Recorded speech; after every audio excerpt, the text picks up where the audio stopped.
instead of doing your night, Yeah. every show every night, you didn't have it anymore, and you feel lost. Ed Sullivan was one of the most powerful names in television history. One nod from him could change a career overnight, and one rejection could shut a door forever. But behind the polished stage, bright lights, and perfect Sunday night lineup, there were moments when even Sullivan lost control. And one guest, in particular, pushed things further than anyone expected. Join us as we uncover the story of Ed Sullivan's most controversial guest and the moment everything changed. The Doors. On September 17, 1967, one of the most famous battles in television history took place inside the Ed Sullivan Theater in New York City. It involved one of America's biggest TV personalities and one of rock music's biggest rebels. By the end of the night, Ed Sullivan was furious. Jim Morrison had made his point, and the Doors had guaranteed they would never be invited back. At the time, appearing on The Ed Sullivan Show was one of the biggest opportunities any performer could get. Nearly 50 million Americans watched the program every week. Ed Sullivan had the power to introduce artists to the entire country in a single night. A successful appearance could change someone's career forever. But the Doors were not known for following rules. The band had become hugely popular thanks to their hit song Light My Fire. Their lead singer, Jim Morrison, had already built a reputation for being unpredictable and rebellious. That reputation would soon collide with television executives who wanted complete control over what audiences heard. About 15 minutes before the show was scheduled to go live, members of Sullivan's production team entered the Doors' dressing room with an important demand. Leading the group was Bob Precht, Ed Sullivan's son-in-law and one of the show's producers. The issue centered around one specific lyric in Light My Fire. The line was, "Girl, we couldn't get much higher." In 1967, television networks were extremely careful about anything that might suggest drug use. CBS executives believed the word higher could be interpreted as a reference to getting high from drugs. Since millions of families, including children, were watching at home, they wanted to avoid controversy at all costs. Bob Precht gave the band a direct order. He told them to replace the word higher with better. Instead of singing, "Girl, we couldn't get much higher," they would sing, "Girl, we couldn't get much better." There was no room for debate. Precht made it clear that if they refused, they would not be allowed to perform. Everyone in the room understood how important this appearance was. Walking away would mean giving up a huge opportunity. Many artists would have immediately agreed and moved on. Jim Morrison appeared to do exactly that. He sat calmly and simply said they would make the change. His relaxed attitude convinced everyone that the issue had been settled. But Morrison had already made up his mind. The other members of the Doors knew him well enough to understand something was different. He wasn't angry or argumentative. He wasn't trying to negotiate. He was simply waiting for the right moment. When the show began, Ed Sullivan introduced the Doors to America. The performance started smoothly. The band looked professional and followed every instruction. Then the moment arrived. After the instrumental section, Jim Morrison stepped toward the microphone. Instead of looking at the audience inside the theater, he stared directly into the television camera. Then he sang the original lyric, "Girl, we couldn't get much higher." Not only did he say it, but he made sure everyone heard it clearly. He emphasized the word higher and later repeated it again during the song. Inside the control room, producers immediately panicked. They realized Morrison had broken his promise during a live national broadcast. Backstage, Ed Sullivan was furious.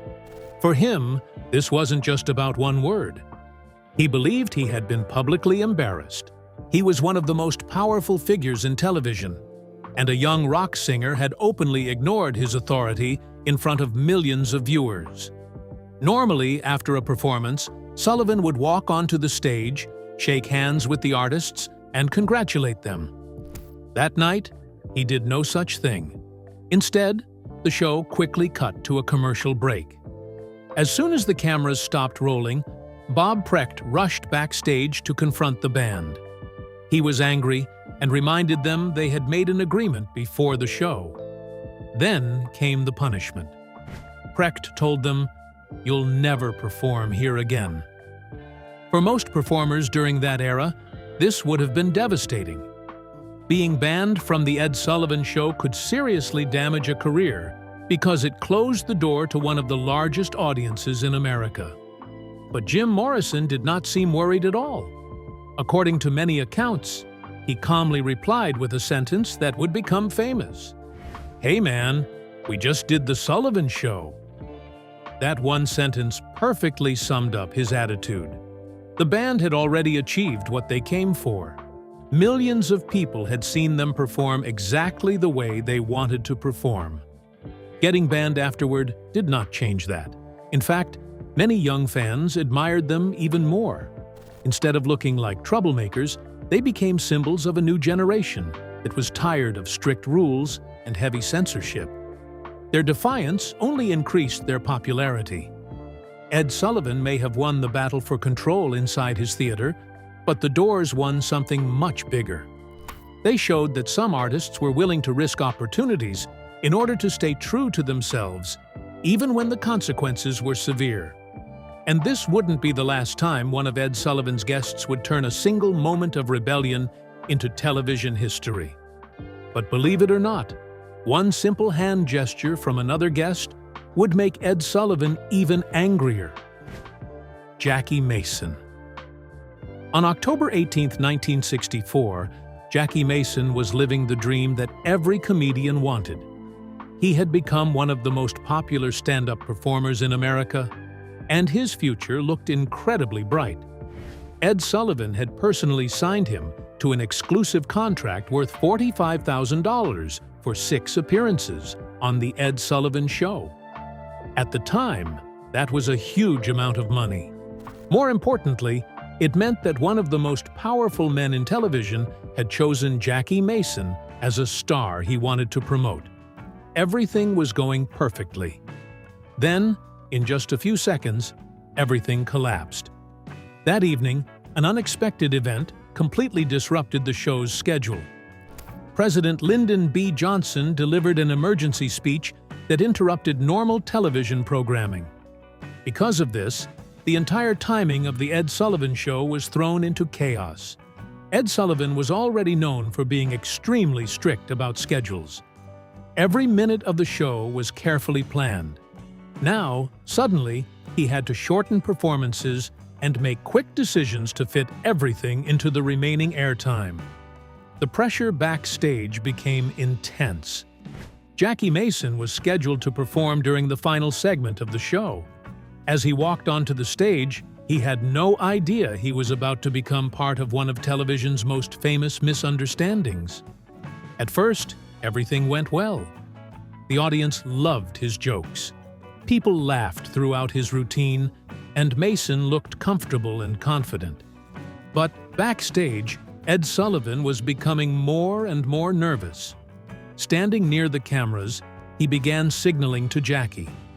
First, he held up 2 fingers. That meant Jackie had 2 minutes left. Jackie saw the signal and continued performing. A few moments later, Sullivan held up 1 finger. That meant 1 minute remained. Then Sullivan began waving his hands, signaling for Jackie to wrap things up quickly. The problem was that the audience could also see Sullivan moving around near the stage. Their attention started drifting away from Jackie and toward Sullivan himself. Jackie immediately noticed this. As an experienced comedian, he knew he was losing the audience's focus. So he did what many comedians do best.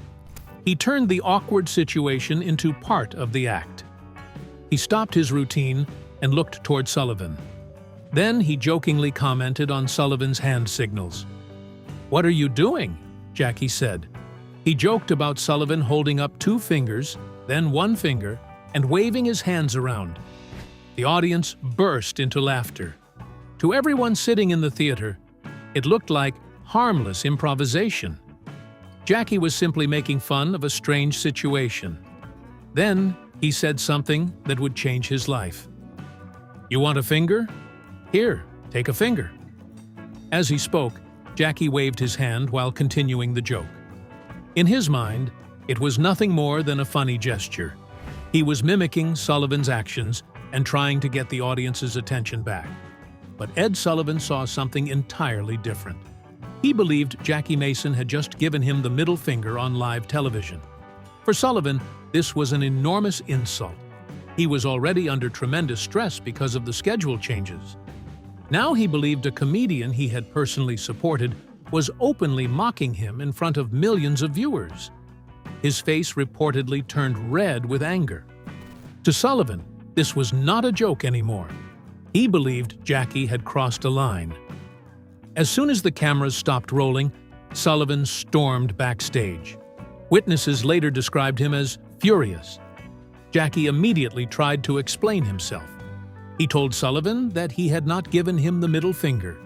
He said he was simply joking about the hand signals and trying to keep the audience entertained. He insisted he would never intentionally insult him. But Sullivan refused to listen. His mind was already made up. The punishment came immediately. The entire 6-show contract was canceled. Jackie had already completed 1 appearance, which meant the remaining 5 appearances were gone. Even worse, Sullivan permanently banned him from ever returning to the show. In the 1960s, that punishment carried enormous weight. Ed Sullivan had tremendous influence throughout the entertainment industry. If he decided someone was trouble, other television producers often stayed away too. Very quickly, rumors spread that Jackie Mason had insulted Ed Sullivan on national television. The damage was immediate. Television opportunities disappeared. Club bookings were canceled. Many people in the entertainment business stopped calling him altogether. Almost overnight, a rising star found himself starting over. Instead of performing for millions of television viewers, Mason was forced to return to small clubs and lower-paying venues just to earn a living. His career never fully recovered for many years. The saddest part of the story is what people discovered later. When footage of the incident was reviewed more carefully, many concluded that Jackie Mason had never actually given Ed Sullivan the middle finger at all. It appeared to be a misunderstanding. He had simply been waving his hand while joking about Sullivan's signals. But by then, the damage had already been done. One misunderstanding, one stressful evening, and one angry decision had nearly destroyed a man's career. Today, the incident remains one of the most controversial moments in television history because it showed just how much power Ed Sullivan possessed during his peak years. Jackie Mason eventually rebuilt his career decades later, but he never forgot the night when a simple joke changed everything. And if Jackie Mason accidentally angered Ed Sullivan, the next guest would upset him by completely ignoring his orders. Bo Diddley. On November 20th, 1955, Ed Sullivan faced one of his earliest battles with a rebellious musician. At the time, rock and roll was still a brand new genre, and many adults viewed it with suspicion. They thought it was too loud, too energetic, and too different from traditional music. Ed Sullivan understood that young audiences loved this new sound, and he knew he needed to feature rock and roll artists on his show to stay relevant. But he also wanted complete control over what viewers saw and heard. That is exactly where his problems with Bo Diddley began.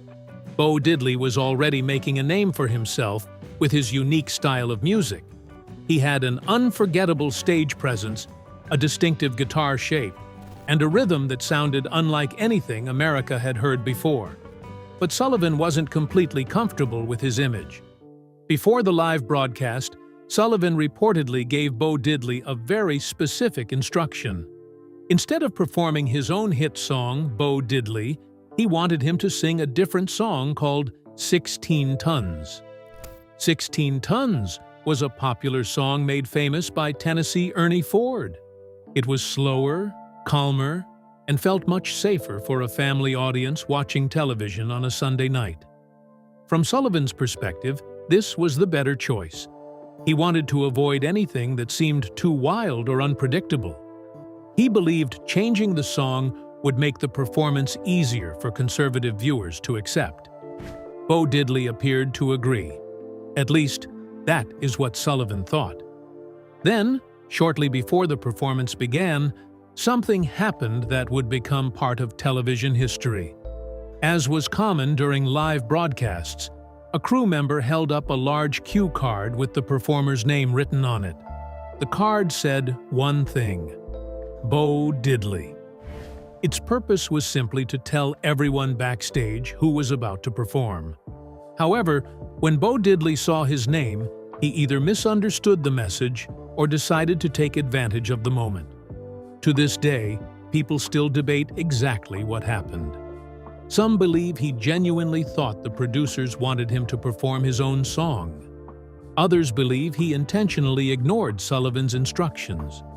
Whatever the reason, Bo Diddley walked onto the stage and began performing his hit song instead of 16 Tons. Immediately, the atmosphere inside the theater changed. American audiences suddenly heard a powerful new sound. His guitar produced a rhythm that was completely different from traditional pop music. The beat was strong, repetitive, and energetic. Bo Diddley did not stand quietly behind a microphone. He moved around the stage with confidence and energy. His performance felt natural and authentic. One thing people immediately noticed was his unusual guitar. Unlike standard guitars, Bo Diddley often played a rectangular-shaped instrument that made him stand out even more. His entire performance looked different from what television audiences were used to seeing. Meanwhile, backstage, Ed Sullivan was furious. As he watched the performance unfold, he realized his instructions had been ignored in front of millions of viewers. For Sullivan, this wasn't simply about choosing the wrong song. He felt publicly embarrassed. He believed his authority had been challenged by someone he had invited onto his own show. To Sullivan, that was unacceptable. As soon as the performance ended, Bo Diddley walked backstage expecting things to continue normally. Instead, Sullivan was waiting for him. According to several accounts, Sullivan angrily confronted him and accused him of being irresponsible. He reportedly scolded him for ignoring instructions and creating problems during a live broadcast. Then he delivered his final decision. Bo Diddley would never appear on The Ed Sullivan Show again. For many artists during the 1950s, that kind of ban could have been devastating. Ed Sullivan had enormous influence over television audiences. Being banned could hurt someone's ability to reach millions of people. But in Bo Diddley's case, the punishment did not have the effect Sullivan expected. Instead, many viewers loved what they had just seen. Young audiences were excited by his originality. They liked that he sounded different from everyone else. Over time, his performance became remembered as an important moment in the history of rock and roll. Future musicians admired what he had done. Artists who came later, including many rock stars from the 1960s and beyond, pointed to Bo Diddley as one of their biggest inspirations. His rhythms influenced countless songs that would be created in the decades that followed. More importantly, the incident revealed a much bigger issue happening in America. This wasn't simply a disagreement between a television host and a musician. It was part of a larger cultural battle. On one side stood television executives who wanted music to fit strict standards that felt safe and familiar to mainstream white audiences. On the other side stood black artists who wanted to present their music exactly as they created it. Bo Diddley represented authenticity. He wasn't interested in changing his identity to fit someone else's expectations. History eventually showed that Sullivan could delay change, but he could not stop it. rock and roll grew bigger every year. Black artists received more recognition, and audiences became far more open to new sounds and ideas. The very type of music Sullivan once tried to control eventually became one of the most powerful cultural movements in history. In the end, Bo Diddley lost access to one television show, but he kept something far more important. He kept his own voice. And decades later, people remember his performance far more than they remember the band that followed. But the next guest wouldn't anger Ed Sullivan with loud music at all. She would do it with nothing more than a smile and a few carefully spoken words. Mae West. In April 1959, Ed Sullivan willingly invited one of America's most controversial celebrities onto his stage. He knew exactly who Mae West was, and he knew the risks that came with putting her on national television. Still, he believed he had a solution. He trusted censorship. Ed Sullivan and the CBS executives believed that if they carefully controlled every line she spoke, they could prevent any problems from happening. They assumed they could take one of Hollywood's most provocative stars and turn her into a safe guest for family television. They could not have been more wrong. By 1959, Mae West had already built a reputation that stretched back decades. She was one of the most recognizable women in entertainment, and she had become famous for her bold personality and flirtatious sense of humor. She was known for delivering lines that sounded innocent at first, but carried hidden meanings underneath. Her famous one-liners had often caused controversy throughout her career. For years, she had challenged social expectations about how women were supposed to behave. That made her exciting to many people. But it also made her dangerous in the eyes of television executives. At the time, America was still very conservative. Television was considered family entertainment. Parents, grandparents, and children all sat together in their living rooms every Sunday night. Programs were expected to be polite and carefully controlled. Ed Sullivan worked hard to protect that image. Before Mae West's appearance, CBS censors carefully reviewed every part of her script. They examined every sentence she planned to say. Anything that sounded even slightly inappropriate was removed. Every obvious double meaning was taken out. Every questionable joke disappeared. By the time they finished, the script looked perfectly harmless. Ed Sullivan was confident the situation was under control. He believed he had solved the problem. But he misunderstood something important about Mae West. Her power never came from the words themselves. It came from the way she delivered them. When she walked onto the stage, everyone immediately noticed her presence. Even at 65 years old, she carried herself with enormous confidence. She wore a glamorous evening gown and moved across the stage with complete comfort. The audience applauded enthusiastically. At first, nothing seemed unusual. She began speaking using the exact script that CBS had approved. She spoke slowly and deliberately. She stretched certain words and added playful pauses between sentences. Simple comments suddenly sounded flirtatious. Normal conversations suddenly felt suggestive. Then there was her body language. She smiled at people in the audience. She tilted her head and raised her eyebrows at certain moments. She made eye contact in a way that gave ordinary words a completely different meaning. Suddenly, harmless dialogue felt much more daring. Without changing the script, she had transformed the entire performance. Meanwhile, backstage, Ed Sullivan stood watching everything unfold. At first, he was confused. Then, he slowly realized what was happening. Mae West had outsmarted him. He couldn't cut away from the performance without creating an even bigger problem. He was forced to stand there and watch. For someone who valued control above almost everything else, this was incredibly frustrating. The very system he trusted had failed him.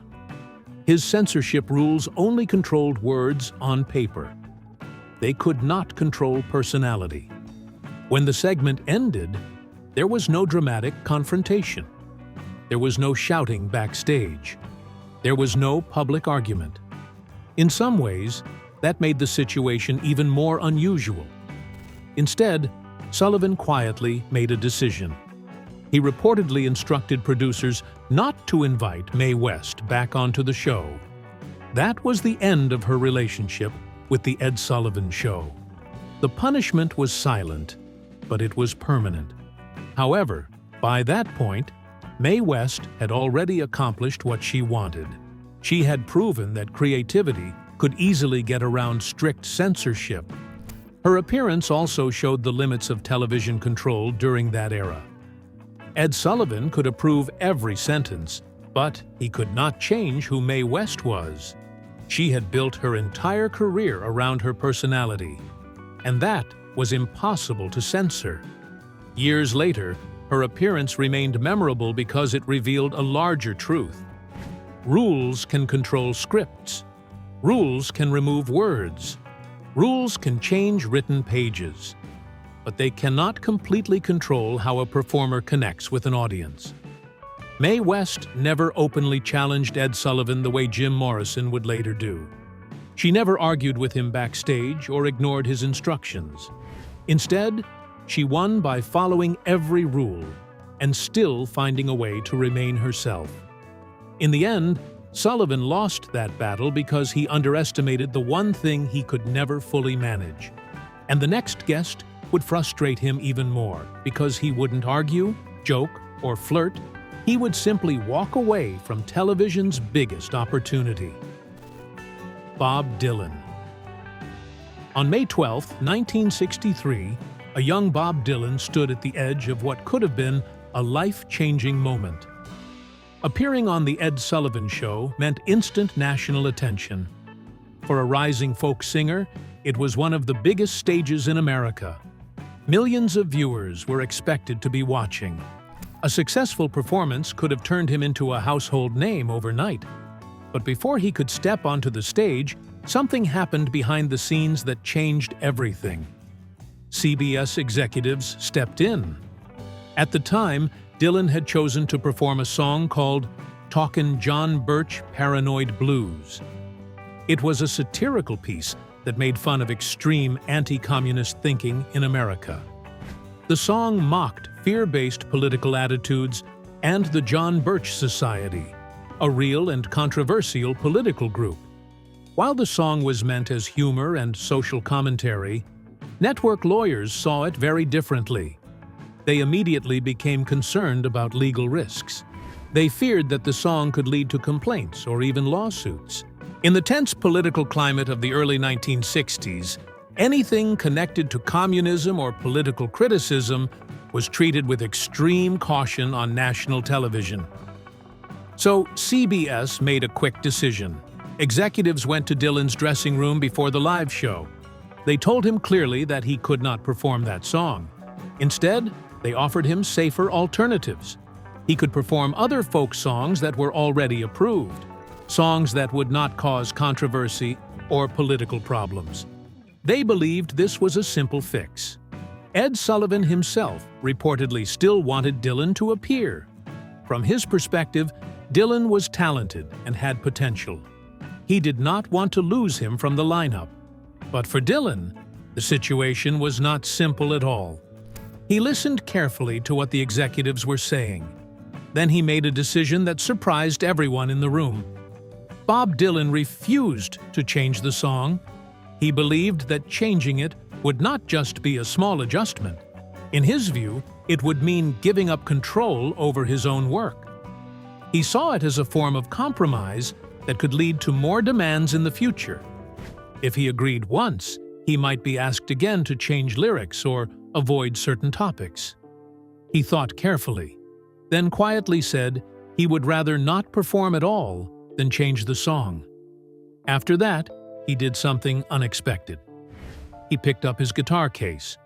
He slowly put his instrument away. Then he walked out of the dressing room. He left the building before going on stage. There was no argument. There was no shouting. There was no emotional outburst. just a simple decision to leave. Inside the theater, confusion spread quickly. Producers suddenly realized they had a gap in the live schedule. A major performer was gone, and the show was already on air. They had to act fast. Replacement acts were quickly arranged to fill the time. But the smooth flow of the program was disrupted. This was one of the rare moments where Ed Sullivan's carefully controlled system did not work as planned. Instead of harming his career, it strengthened his identity as an artist who would not easily be controlled. He did not become famous because of television exposure that night.